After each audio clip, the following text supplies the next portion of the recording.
ধুর ধুর, সবাই তো চলে এসেছে, তা গোপালটা এখনো এলো না কেন? আর গোপাল আসলেই বাকি না আসলেই বাকি, আপনি কি বলবেন বলেছিলেন, বলে দিন। না না, এটা সকল সভাসদদের জন্য ঘোষণা, তাই গোপাল আসুক, তারপরেই বলবো। এসে গেছি, আমি এসে গেছি মহারাজ। আহ, এই এতক্ষণে তোমার সময় হলো? হ্যাঁ, আর বলবেন না মহারাজ, আসার সময় বাজারে কি সুন্দর সুন্দর ইলিশ মাছ দেখলাম, কানকোগুলো একেবারে লাল টুকটুকে। দেখলেন মহারাজ, রাজসভায় আসার পথে বাজার করতে শুরু করে দিল গোপাল। এদিকে যে আপনি অপেক্ষা করছেন তার কোনো হুঁশজ্ঞান কিছুই নেই। এটা কিন্তু খুব অন্যায় গোপাল, তুমি রাজকার্যকে প্রাধান্য না দিয়ে নিজের ব্যক্তি স্বার্থটাকে দেখছো। না মহারাজ, আমি তো আপনার জন্যই ওই মাছটা দেখছিলাম। আমি গরিব মানুষ, ওসব মাছ মাংস কিভাবে খাবো বলুন, শুধু দাম দর করেই চলে এলাম। যাতে খেতে পারো সেই আলোচনার জন্যই তো আজকে তোমাদের সবাইকে একটু তাড়াতাড়ি করতে বলেছিলাম। কেন মহারাজ, রাজবাড়িতে কোনো মহাভোজের ব্যবস্থা হচ্ছে নাকি? হ্যাঁ, হচ্ছে গোপাল, হচ্ছে হচ্ছে, তবে রাজবাড়িতে নয়, এই রাজবাড়ির থেকে অনেক দূরে তাল গ্রামে বনভোজন। বাহ বাহ বাহ বাহ বাহ, তাহলে তো একেবারে জমের দই। হ্যাঁ, শুধু দই কেন, ইলিশ, মুরগির মাংস, ভাত, ডাল সবই আছে। আবার শেষ পাতে দই, মিষ্টি, সব কিছুর ব্যবস্থা ওখানে করা থাকবে। তোমাদের শুধু একটু ওই হাতে হাতে সাহায্য করতে হবে, এই আর কি। সে না হয় করবো মহারাজ, শুধু রান্নাটা একটু ওই জমিয়ে হতে হবে। হ্যাঁ, বলছিলাম কি মহারাজ, আমি তো একটু পেট রোগা, তা ভাজা ভুজির কিছু বন্দোবস্ত আছে তো? আছে আছে, বেগুনি আছে, আবার সকালে কচুরি আছে। আচ্ছা, কে কে কি কি খাবে সেটা কিন্তু বলে দাও। মাছ, মাংস, ডিম, নিরামিষ, সবজি, সব সব। মহারাজ, আমি কিন্তু আগে থেকেই বলে দিচ্ছি, আমি সবজি খাবো। আমি মহারাজ ইলিশ ভাজা আর ইলিশের ঝাল ঝোল যা হবে তাই। আমি তো মহারাজ ইলিশের ভাজা আর মুরগির মাংস দুটোই খাবো। এ কি মহারাজ, গোপাল তো মাছ মাংস দুটোই খাবে বলছে। হ্যাঁ হ্যাঁ, খাবে, যে যা খাবে বনভোজনে তাকে তাই খাওয়ানো হবে। শুধু একটাই কথা, বনভোজন সেরে আসার পরে তোমাদের সবাইকে মন দিয়ে কাজ করতে হবে। হ্যাঁ মহারাজ, আমি তো একেবারে হৃদয় উৎসর্গ করে দেব। তা বনভোজন কি একদিনের জন্যই হবে? না না, একদিন নয়, 3 দিনের জন্য হবে। আমরা তো ওখানেই থাকবো, জঙ্গলের ধারে থাকার জায়গা সমস্ত বন্দোবস্ত থাকবে। মহারাজ, আমার একটা কথা ছিল। কি কথা? সবাই তো মোটামুটি বললো কে কি খাবে, কিন্তু আপনি তো বললেন না। আরে, আমিও তোমার মতো ইলিশ মাছ ভাজা আর মুরগির মাংস, বিশেষ করে মুরগির ঠ্যাং দুটো আমার জন্য বলে রাখবো ঠাকুরকে। বাহ, দুটো ঠ্যাংই আপনি খাবেন? ভালো ভালো। কি হলো গোপাল, কি ভাবছো? কিছু বলবে তো বলো। না মহারাজ, কিছু না কিছু না। আমি যদিও খেতে ভালোবাসি, তবুও আমার মনের মধ্যে একটা ছোট্ট খটকা লাগছিল। হ্যাঁ, আবার কি খটকা?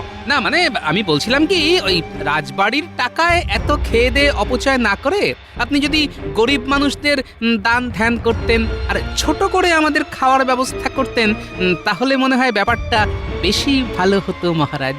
কারণ আমি শুনেছি তালগ্রামের লোকেদের আর্থিক অবস্থা তেমন ভালো নয়। দেখেছেন মহারাজ, দেখেছেন গোপাল কিরকম শুভ কাজে বাধা দিচ্ছে। হ্যাঁ হ্যাঁ, ওসব সমাজ সেবা পরে হবে গোপাল, আগে আমরা সবাই সেবা করব।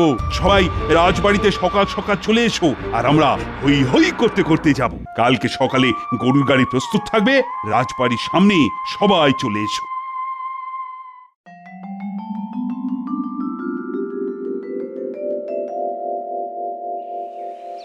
ব্যাস, এই তো সবাই চলে এসেছো তোমরা।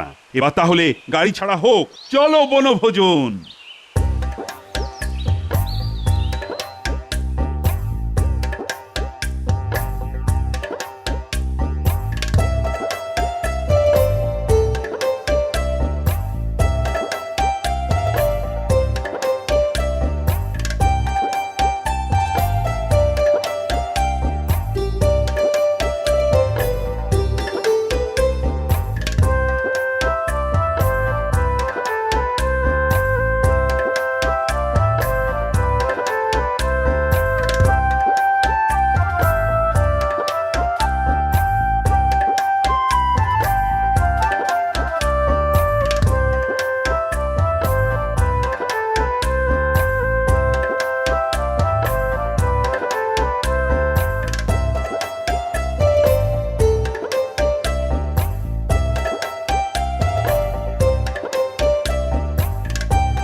ওই গো ঠাকুর, কোথায় গেলে? বনভোজনের জন্য এক ঝোলা মুরগির মাংস নিয়ে এসেছি। বাহ বাহ বাহ বাহ বাহ, মাংস চলে এসেছে। বাহ বাহ বাহ বাহ বাহ, খুব ভালো কাজ করেছেন। এবার জমিয়ে কষিয়ে রেঁধে ফেলবো। যাও যাও সেনাপতি, তুমি ঠাকুরের সাথে রান্নাঘরে চলে যাও। আচ্ছা মহারাজ। রান্নাটা হতে বাকি, তারপরে শুধু আমি চেটে পুটে লুটে খাবো। ওহ, সব সময় খাই খাই ভাই, খাই খাই খাই খাই। মুরগির মাংস বলে কথা, কতদিন বাদে জমিয়ে খাওয়া যাবে। আর মুরগির ঠ্যাঙের মাংসের তো কোনো তুলনাই হয় না। দেখুন মহারাজ, দেখুন দেখুন, নোলা দেখুন গোপালে, কোথায় আপনি ঠ্যাঙের মাংস খাবেন আর তাতে কিনা গোপাল লোভ দিচ্ছে। হ্যাঁ ঠিকই তো, ওটা তো আমার জন্যই বরাদ্দ। শোনো গোপাল, তোমাকে কিন্তু আমার ঠ্যাঙের টুকরো দেওয়া যাবে না। না না মহারাজ, আপনার ঠ্যাঙের টুকরো কেন খাবো? আমি তো মুরগির। একদম কথা ঘোরানোর চেষ্টা করবে না, মুরগির তো মাত্র দুটো ঠ্যাং, মহারাজের খাবারে ভাগ বসানোর চেষ্টা করছো। আর ওই দুটো ঠ্যাংই আমাকে দিতে হবে, না হলে কিন্তু খুব খারাপ হয়ে যাবে। এ বাবা, দুটো ঠ্যাংই মহারাজ খাবেন কেন? একটা আমাকে দিলে হয় না? এই গরিবের মুখছে। না, হয় না। ধুত্তুরি, ভালো লাগে না। এ কি, গোপাল চলে গেল যে? আমরা তো ভাবলাম একটু গানের লড়াই খেলবো, হাসি মজা হবে। এত গোপালকে নিয়ে ভাববেন না মহারাজ, ও যেখানে খুশি যাক, আমি তো আছি। ও, এই মৌকায় আমি আমার ব্যক্তি সত্তাকে একটু ভালো দেখিয়ে দিই।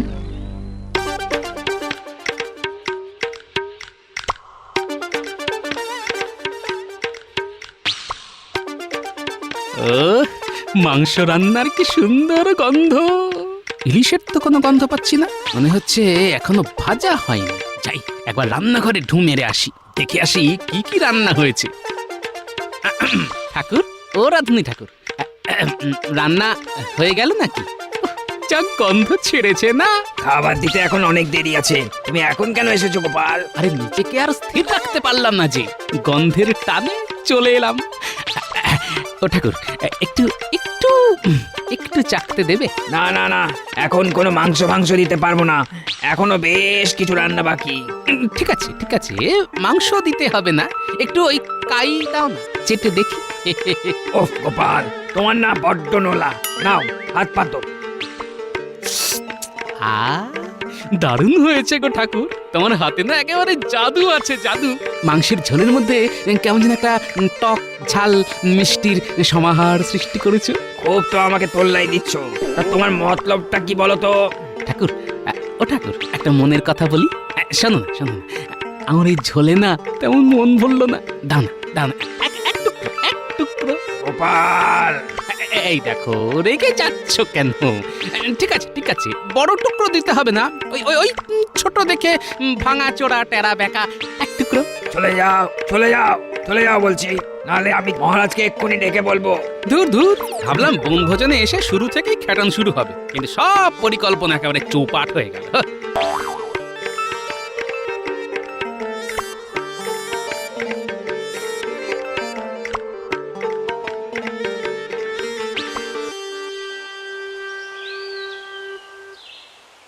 সারা দিন ভিক্ষে করেও দুমুঠো চালের বেশি কিছুই পেলাম না। ভাতের সাথে ছেলেটাকে যে কি খেতে দেব। ইস, কত কষ্ট মানুষটার, একে সাহায্য করতে হবে। আমি এদিকে ঠ্যাঙের মাংসের জন্য হাহুতাশ করছি, আর এর যে কিছুই নেই।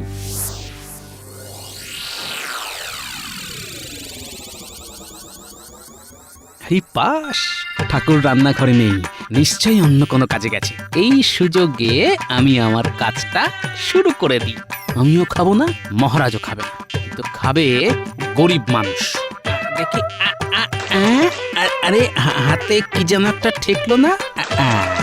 এটাই ঠ্যাঙের টুকরো। না, আমাকে ছুটে যেতে হবে, নইলে ওই লোকটাকে আবার খুঁজে পাওয়া যাবে না।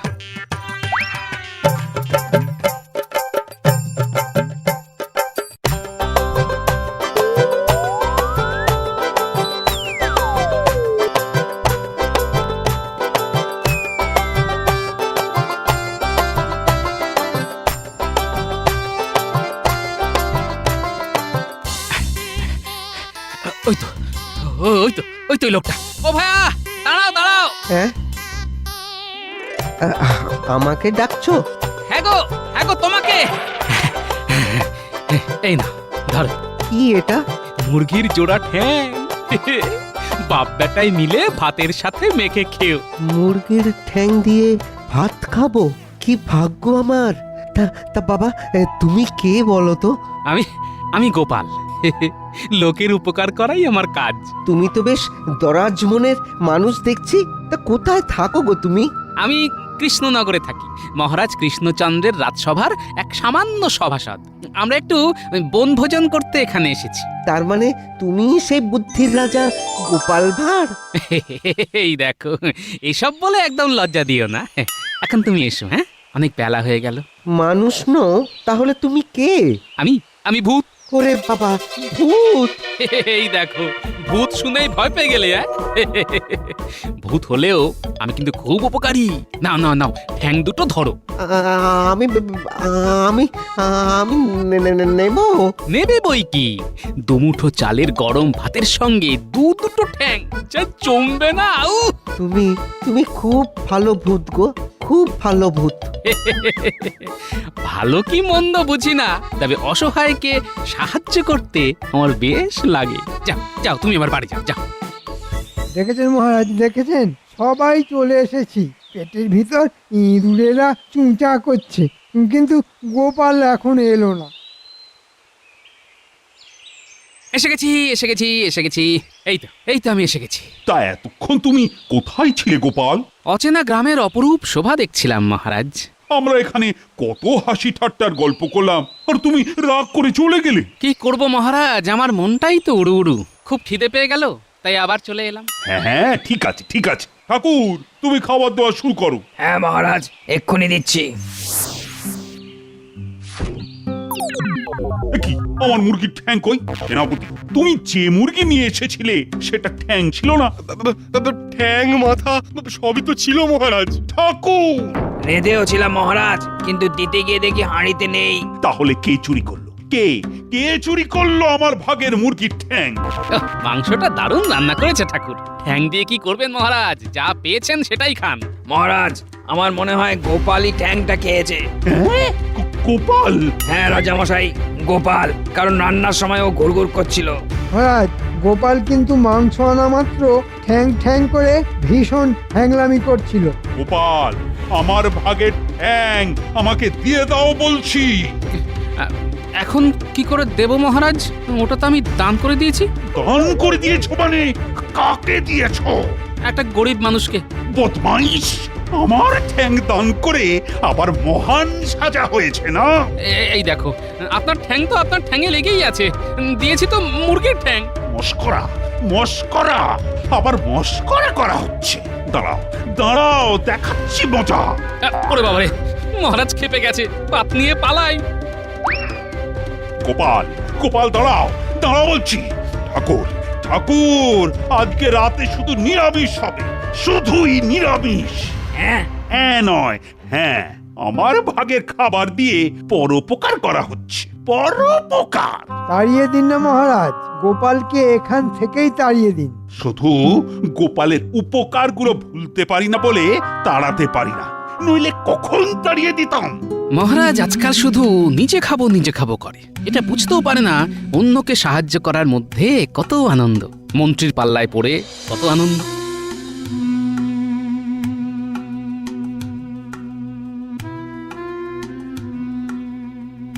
এ বাবা, ওর পরনের কাপড়টা কি ছেঁড়া, একেও একটু সাহায্য করা যাক।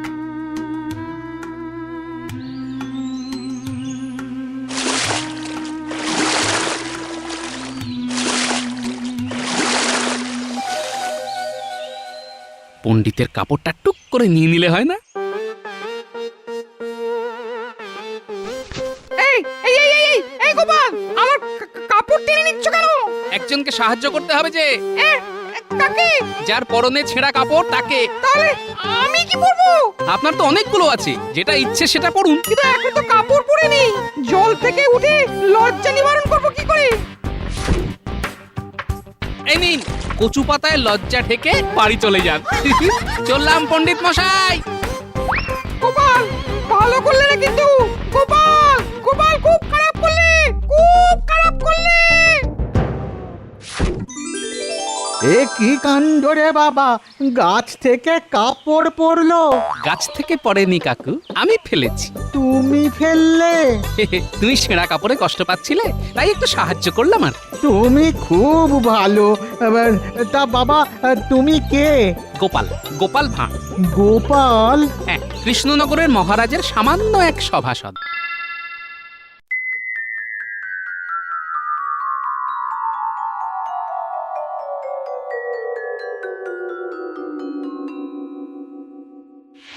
গোপালের এই মস্করার কিন্তু একটা বিচার করতে হবে মহারাজ।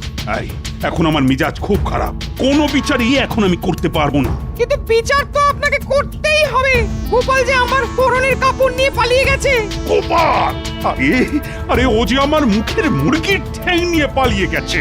তল্লাই পেয়ে পেয়ে গোপালের সাহস কেমন হয়েছে দেখেছেন? আমার পরনের কাপড়, আপনার মুখের খাবার সব নিয়ে পালিয়েছে। না না না না, গোপালকে ধরে উত্তম উত্তম দলাই দেওয়া দরকার। আরে ধোলাই দেওয়ার জন্য আমারও তো হাত পা নিষ্পিস করছে, কিন্তু সে তো পালিয়েছে। পালিয়েছে? পালিয়ে আর যাবে কোথায়? জাল ছিঁড়ে পালালেও পুকুর থেকে তো আর পালাতে পারবে না। চলুন দুজনে মিলে পেটাকে ধরে আনি।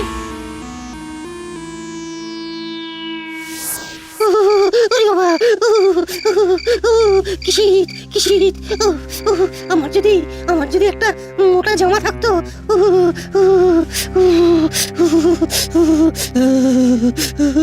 যেদিকে তাকাও সেদিকেই শুধু কষ্ট আর কষ্ট।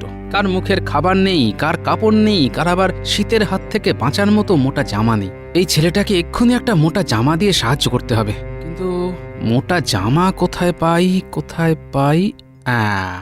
এসেছে এসেছে, বুদ্ধি এসেছে।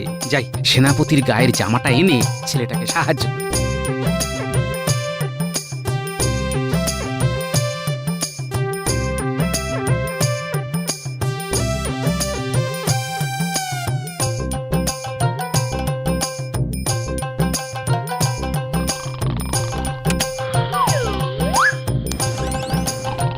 বাহ, দারুণ! এই ঘুমের মধ্যেই সেনাপতির গা থেকে জামাটা খুলে নিতে হবে। না না, এভাবে হবে না। উল্টে টানাটানিতে সেনাপতির ঘুম ভেঙে যেতে পারে। একটা কাঁচি বা ছুরি কিছু লাগবে। যাই, রান্নাঘরে পেয়ে যাব।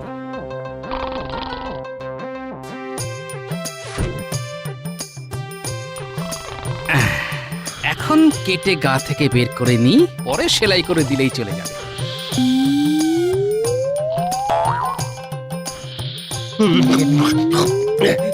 কে রে? গোপাল, এটা তুমি কি করেছো? আমার জামা কেটেছো কেন? সাহায্য? মহারাজ তো আর কাউকে সাহায্য করলো না, তাই আমিই করছি। করাচ্ছি তোমার সাহায্য। প্রথমে সকালে মহারাজের মুরগির ঠ্যাং, তারপর পণ্ডিতের কাপড়, আর এখন আমার গায়ের মোটা জামা। আজ তোমাকে ছাড়বো না, পাজি হতভাগা। আমার অমন ভালো জামাটার পিন্ডি একেবারে চটকে ছেড়ে দিলে। আরে আরে, খেপে যাচ্ছ কেন সেনাপতি? এত বয়স হয়েছে, তবু বুঝলে না আর্তকে সাহায্য করা কত ভালো।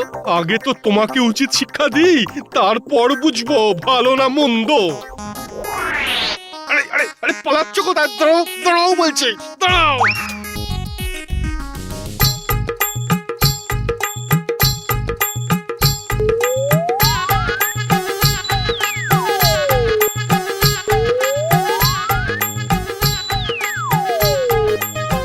এত তো খোঁজা হলো, কিন্তু ধরিবাজ গোপাল কোথায় লুকোলো বলুন তো?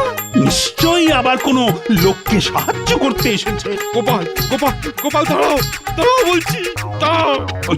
ওই তো গোপাল, এইবার বেটাকে ধরতে হবে। ধরো ধরো বেটা, ধরো ধর বেটাকে, ধর। ওরে বাবা রে! ধরো। ওরে বাবা, এই বয়সে কি দৌড়টাই না করাচ্ছে, বাপ রে বাপ। আমার যে জিভ বেরিয়ে গেল।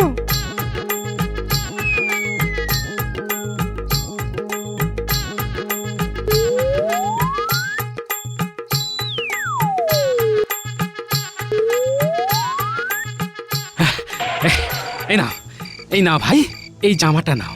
একটু ছেঁড়া আছে, সেলাই করে নিজের মাপের মতো করে নিও। তোমার তো খুব কষ্ট, আমি এর থেকে আর বেশি কিছু করতে পারলাম না ভাই। তুমি তো ভগবান। আজ অব্দি আমাকে কেউ এতটুকু সাহায্য করেনি। এই প্রথম কারোর থেকে সাহায্য পেলাম। আমি তোমাকে একটা প্রণাম করতে চাই। ধুর পাগল, মানুষ মানুষের পাশে দাঁড়াবে না তো কে দাঁড়াবে বলো? আমার নাম গোপাল, কৃষ্ণনগরে বাড়ি। তোমাদের গ্রামে অনেকেই খুব গরিব, তাই যদি কারো কোনো সাহায্যের দরকার হয় আমাকে জানিও। হ্যাঁ, আমি নিজের সামর্থ্য মতন সাহায্য করব, কেমন? এ কি, আপনারা চলে এসেছেন? মহারাজ, আমি জানি আমি অনেক পাপ করেছি, যা শাস্তি দেওয়ার দিন আমাকে। দরকার হলে আমার 1 মাসের বেতন কেটে নিন, কিন্তু কিন্তু মহারাজ, এই গরিব মানুষটার কাছ থেকে দয়া করে জামাটা কেড়ে নেবেন না মহারাজ। সত্যি সত্যি গোপাল, ধন্য তুমি। আমি আমি তোমাকে ভুল বুঝেছিলাম, আর এখন তুমি আমার চোখ খুলে দিলে। সেনাপতি, তোমার জামা, আর পণ্ডিত, তোমার জন্য নতুন ধুতির ব্যবস্থা আমি করব। মানুষকে সাহায্য করার মধ্যে এতটা আনন্দ আজ আমি তোমার কাছে শিখলাম গোপাল, তোমার কাছে শিখলাম।